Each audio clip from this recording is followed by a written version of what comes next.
Hey gang, hope you guys are doing well, having a beautiful day or night. I just wanted to say thank you so much for the support on the last video.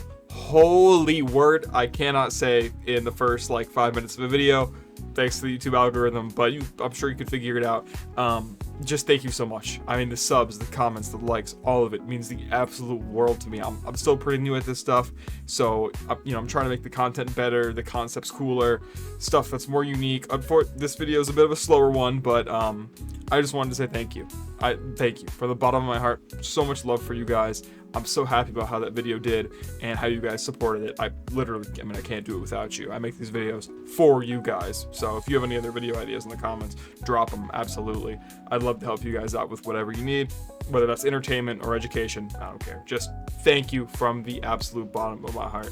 So much love for you guys. Today, we're looking at Helminth abilities that I find to be really underrated. I wouldn't say most of them are better, or some of them aren't even close to the most meta options, but these are, in my opinion, really underrated, and you should equip them either because they fit into your niche build, they solve a certain problem, or aesthetically they're very cool. You know, a certain setup you're going for. We're at a point in Warframe where so much stuff is viable that you can afford to like run a for fun Helminth ability that you just think is entertaining or fun or engaging that you like. You know, I don't think you should feel oppressed by the meta in that way. So we're going to take a look at 5 Helminth options that I find to be incredibly strong, along with some honorable mentions as well that didn't quite make the list. And let's get started. Again, thank you so much for the support. It means the absolute world. Let's jam. So for the honorable mentions here, I've got 3 of them. First is going to be Evade. For me, it's just all my bias. I love Evade. I love precision gameplay. I love being invisible. I love not interacting with the game. For me, I just enjoy the skill expression that Evade requires. However, in multiplayer content, Evade is generally miserable to run, and Grenier cannot be successfully backshot for like headshot from behind, which is so corny. God, they need to fix that. And it can just be super annoying to get enemies to face you. So yeah, that's my big problem with Evade. It is, in my opinion, very underrated. Also, the frames that need it, which I could count on one hand probably, are just kind of bad frames or outdated frames in my opinion, at least in terms of survivability. And so if that's not the case of Evade being super good, that's more the case of those frames just being really outdated or straight up bad in some cases. Resonator is really OP. It's really, really good. However, we're talking about options that are really slept on, and if I put Resonator on this list, we're going from a Helminth ability that is slept on to a Helminth ability that will put your ass to sleep. This ability is so boring. The way that it manipulates survivability and enemy AI is not engaging to me like at all. So I'm not putting it here. But Resonator, note that if you are struggling with survivability and you don't want to use Evade, and DR is not enough from like Eclipser, Nullstar, or whatever, Resonator's broken. Use it. Mod some range will be fine. Thermal Sunder specifically. I don't think Thermal Sunder is underrated. I do think Thermal Transfer is just straight up forgotten about sometimes. This is the augment that allows you to just get straight up like heat or cold or blast damage on command. This is incredibly strong and you should definitely consider it. Especially it's a Helminth slot and a mod slot, which is a bit of a lot to ask for, but if you are someone who's a lot of your damage and strength comes from the weapons that you have, you can shift around some modding and get an insanely broken loadout that only costs you your Helminth slot and your in a mod slot, especially if you're playing a frame that doesn't want to run like Roar or whatever. Maybe it's like Mirage or I don't know, Zaku. Like there are so many options for like you can mod around for Thermal Transfer, and Thermal Sunder itself is a great ability. Of course, it loses a lot of its potency later on, but with things like Heat Inherit, the utility of Blast, the ability to shift mods off of your weapon and offload like the burden of like AoE onto Thermal Transfer is really, really strong, and I highly recommend it. So those are your honorable mentions. I tried to include why they're not on the list as well. Evade is just too niche. Not everyone likes it. Resonator is too OP, and Resident Sleeper. And Thermal Transfer, it's just the augment that I think is really underrated, so I'm not going to include it here. Thank you, and let's get started. So first on the list, in no particular order, is Shooting Gallery from Mesa. Shooting Gallery sends out this little lasso that orbits your Warframe, gives you a damage buff, and sends out these little waves every 1.5 seconds that stuns 3 enemies, jamming their guns. And for those who are only listening to the video, the gameplay I've got for you is some Shooting Gallery Zaku. I think that Zaku is one of the better frames for Shooting Gallery, as they really only need a little bit of extra damage. They have the Roar slot taken by Zada's Whisper. I've replaced the Lost. This is set up is for a more mobile Zaku that doesn't want to play in just one spot, because I mean, even though that's really a strong way to play Zaku, I like the ability to like roam around free the way I want to, especially with some teammates refusing to stay in one spot. This ends up with the muzzle flash blind being 33 meters on this max range build. Zaku appreciates the damage, but also appreciates a little bit of extra survivability, because the dodge chance of the Vast Untime is not always perfect and doesn't always work in your favor. So with Rolling Guard, Vast Untime, Muzzle Flash Blind, and Shooting Gallery's Weapon Jam, I just think Zaku is one of the most perfect candidates for this Helminth ability. So it's going to keep jamming guns every 1.5 seconds, new targets, melee enemies get stunned, really, really good. So you get a damage buff, you're jamming guns, which is great for survivability. A huge reason I think that the survivability aspect gets lost on a lot of people is because Mesa has Shatter Shield, so when you're actually playing Mesa, you kind of like don't notice that Shooting Gallery is also working to keep you alive. Likewise, the way this ability works is that if you have teammates, the buff is passed around to your teammates based on your duration and how many teammates you have. So Mesa gets the buff the entire time, obviously, and then the duration is divided into, you know, either 2 or 3 based on how many teammates you have. So now you have 2 sources of damage buff, but you also have 2 people sending out those waves that disarm enemies, that jam their guns. And they sit there like a goober trying to unjam it, and it's just a free headshot. Likewise, my favorite part about this Helminth option is the Augment Muzzle Flash. It is so underrated and good. So the condition is if you or your teammate stack 6 kills with Shooting Gallery, like when it's on them, you blind on your next shot. So like, dude, Steel Path, hello, 6 kills. Like, I wake up in the morning, take a piss, and get 6 kills. Like, that's so easy. So not only so with the enemy, not only have you killed like his 6 close family members, his 6 childhood friends, now he's blind, now he's open to a finisher, and he's about to get his head blown smooth off. Yeah, for survivability, whether it's for just lining up more shots, lining up finishers, so you can stack crescendo, so you can stack secondary outburst, all sorts of stuff. Just having like a free blind that is so multi-purpose on an ability you would already kind of like. Dude, I love Muzzle Flash and Shooting Gallery. Genuinely, like, one of the most underrated Helminths of all time. The reason I don't think it gets much usage out of players is because it provides like a little bit of both in terms of survivability. That can be inconsistent sometimes, by the way, and damage. It provides a little bit of both, while most Warframes, like, their kits are so complete, which is a good thing, by the way, obviously, that they end up really just either wanting to really stack on survivability or really stack on damage. So, you know, Shooting Gallery just loses its use sometimes. Also, Mesa is kind of a hard frame to farm compared to Rhino, which Roar is what a lot of people end up taking for the damage option, so I get it. But if you have, like, a Mesa, like, sitting around, I think you should try Shooting Gallery. Also, the aesthetic of it, if you like gunslingers, it's like a little lasso, like, that's cool as shit.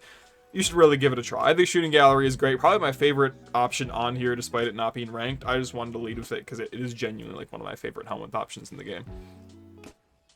Next, we have Null Star, and it's Augment Neutron Star. So for those who are just listening, I've got gameplay of Lavos with Neutron Star over Vile Rush. This is one of the most broken combos I've ever experienced. I learned about this combo on this channel from you guys, so this one does mean a little bit extra to me personally. It works with Valence Formation, it works with a variety of things. Null Star is nice because it gives the damage reduction, but also provides, with its augment, the heat damage, which keeps Arcane Hotshot stacked. If you happen to be like John D. Rockefeller and own a full set of that could be very strong. And just the DR is so super strong, it stuns enemies, it's just incredibly valuable. The only issue, and again, I think this is why most people will end up taking Eclipse over it, is the consistency. Even with the Lavos build, where my range isn't really crazy high, the stars are flying off me all the time. And granted, it's nice because if you have enough power strength, you basically, as long as you're above a certain value of stars, like you could have extra ones above that, you will still have that 75% max DR. The only problem comes in when, again, if you have like high range, they're going to be flying off all the time, and it's going to be a pain in the ass to cast. And if your energy econ sucks, even though Null Star is a really cheap, cheap ability, it can really put you behind. And if there's one thing you don't want to be behind in, it's survivability. But Null Star is genuinely so underrated. I underrated it myself, and you guys, vibe checked me on that, so I appreciate it. But particularly with Neutron Star, it changes the game up. It adds a second layer of survivability that Eclipse just straight up doesn't provide, along with heat damage, along with stacking with certain things. Obviously with Nourish it does stack with, but that doesn't really count because obviously only Grendel or Nova can have Nourish and Null Star at the same time. But still, one thing that people forget pretty often is that Nourish is so popular, which means that it's very likely that your teammate will have Nourish. So if you're running Null Star and your teammate runs Nourish, you've now acquired the synergy without having both abilities because Nourish is so popular. That's why I actually like, unless it's a frame I really need the energy on or really want the viral damage on, like Gauss, I run Nourish with. It's okay to not run Nourish and just pray that one of your teammates will likely have it, and 50% of the time, honestly probably more, you'll be fine and your teammate will have Nourish and you'll take the buff and it's just not a big deal at all. So yeah, Null Star Nourish still works, just provided your teammates have it, and it's pretty likely because of the meta state of Nourish that they will. It's a really underrated thing in my opinion, whether you are min-maxing it with Lavos, because oh my god it's so strong on Lavos, or if you're just trying to get some DR, some stuns, Arcane Hotshot, whatever. Null Star is crazy underrated and you got to give it a try. Nova is super accessible, super easy farm. Give this one a shot. This next one is a whole lot less glamorous. It is Heroes Condemn. I think that Condemn is insanely underrated. Like people, shield gating this, shield gating that. I get it. It's cringe. I'm not going to fight you on it. But Condemn is like the most honest way to do that. It provides really good CC, although it can be a little bit janky because it works mostly off of length as opposed to width. Just like other certain things, and it's really strong. Getting shields back like frequently on command. It's a one-handed ability. Condemn is really strong. The gameplay I've got here for you, in case you're just listening, is Condemn Hildren. This is the least creative thing in the world, but it's pretty awesome. Actually, Condemn works pretty well on Zaku as well. Basically, any frame where you can spam Condemn if you want, but at that point you might want to go for a more traditional shield gate setup. But any build where occasionally there's like a little gap in your survivability, Condemn's great. Any Warframe where you want, or any setup in general, where maybe you want like headshots lined up perfectly. Maybe you're playing like, I don't know, Artemis Bow of Ara, and it's really important the enemies just sit there, take it, and you gotta line them up. Condemn's really good. This one is just way less complicated. I just don't see people run. Like people will get confused about shield gating or frustrated about survivability, and Condemn just sits there and rots, and it kind of sucks. I think Condemn is really good, really underrated, especially if your Warframe has everything it wants except survivability. Condemn does an incredible job for you. Next we have Ophanimize. This is from Jade, and it's a really solid ability. Basically, you just look at people funny, and their armor and defenses get shredded, they take heat damage, and they're slowed. This is kind of a Gloom side grade, and Gloom is it's a slight downgrade, but like still I consider it a semi-side grade to Gloom. And Gloom is oppressively strong, again to the point where it's just boring. People don't want to run it. So Ophanimize is a little bit more interactive. You gotta look at the enemies. Also, one big thing about Ophanimize is they look cool as shit. I love the way Ophanimize looks like on a lot of my Warframes. It looks so sick. The heat damage is good for Arcane Hotshot. Again, if you have $1 gazillion and you got a full set, that's absolutely great. But the slow itself is really useful. If you're playing a weapons platform, not only would you want to shred, you likely don't have armor shred, defense shred built into your kit if you're playing a weapons platform. So in that case, you get Ophanimize helps with that, but also it slows them down so they're easier to headshot, and it slows them down so they can't fight back as easily, which is a really big deal. So Ophanimize, in my opinion, just for pure aura, looks cool as shit. But what it does is just honest and useful. Likewise, dealing with Gloom's energy drain can be a little bit intense. So Ophanimize is a duration-based ability, so you just cast it, and most weapons platform frames already have a setup that is high duration. So it just fits right into those slots. In this case, we're using Ophanimize Corvex, which is not a weapons platform, but it's really helpful for that kind of setup too when you're trying to deal damage with your abilities. Obviously, it's a little more niche, but I could see Ophanimize being like decent on like Mirage, Saren, other frames that just want to get armor off. Obviously, Saren has way better ways to do that. But anyways, Ophanimize on weapons platforms, and really just any frame that might want it, I think is absolutely great. And if not for anything, the fashion frame, Arcane Hotshot, it's pretty good. A really underrated helmet in my opinion. And last but not least, and probably my hardest sell of the video, is Chroma's Elemental Ward. Chroma's Elemental Ward does a variety of things depending on your emissive energy color, and god, this ability is like this close to greatness in my opinion, and on Chroma it does a fine job considering you can swap through them, but I still think this ability could use some love. But let me sell it to you. So you have 4 different variants. The heat variant, it just gives you health basically and a fire aura around you. The problem is the base range for this aura on all of these abilities, by the way, they all have auras of their elements, just blows so much penis, dude. It's so bad. I don't know why its base range is so tiny. We're in the big 25. Like, I don't know. It's disgusting. It's annoying. It's lame. So I don't mod for range on Chroma. Therefore, it's just not worth it. It's not worth the investment. So heat is health. Electricity gives you additional shield capacity, which is really good, and then it absorbs the damage you take and then reflects it back out as electricity, in addition to the aura that it has. I think that's actually kind of how the aura works. It's a little bit different for electricity, and it's pretty good damage, but again, the range sucks dick, so you don't want... It just doesn't matter. Again, I play Chroma as a melee frame sometimes, so like, that works occasionally, but I'm not going to be using the electric elemental ward. Again, this ability just needs some love, some adjustments here and there to make it good, because like, you're cycling through buffs, but you want all the buffs at the same time. I wish there was somewhat, I don't know, whatever. We're in the big 25 buff Chroma. Anyways, cold works a little bit similar to electricity, and that the damage you take, instead of being absorbed, it does reflect back. You also get a bunch of armor with the cold effect, so you're reflecting damage back, kind of like Shadow Shield, and it's pretty good. The cold buff, I'd say the armor is really strong. One of the stronger ones. If you wanted to run that on like Rhino or something for Iron Skin, you totally could. It just makes you more of a tank, which is really nice. Not that Rhino needed it, but you know, whatever. Toxin is the one that I'm actually gonna talk about a little bit more here. So for Toxin, you get holster amp, essentially. You get holster damage and a holster damage duration, of course, and you also get reload speed. So this is one of the only other sources of reload speed besides straight up modding.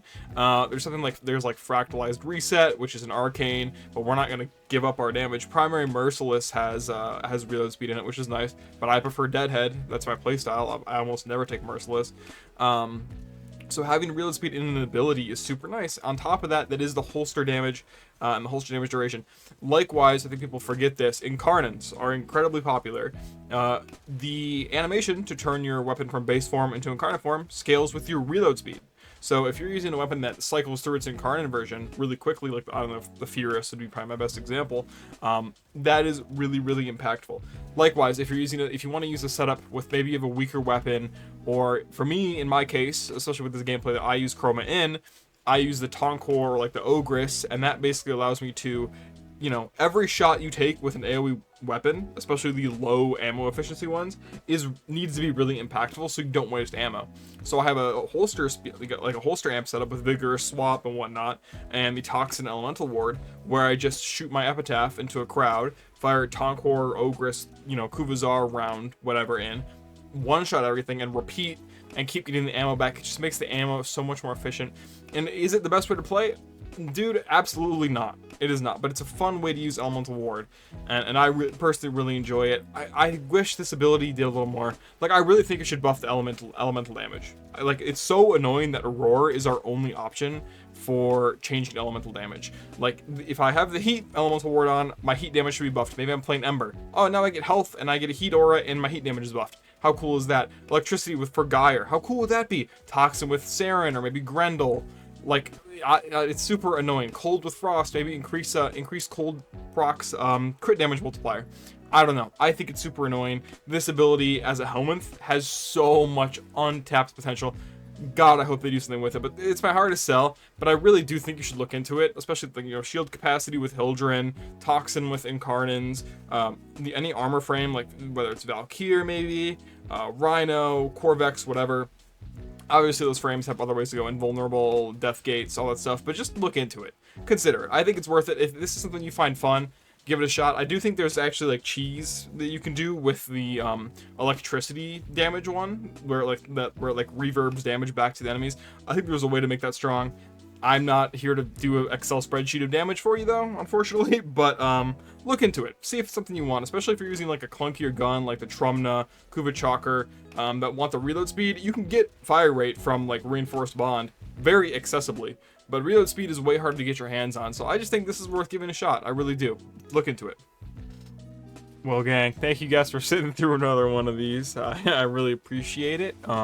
Again, the support, man, I don't really know what to say, tell you the truth. I upload a video and there's no way of knowing.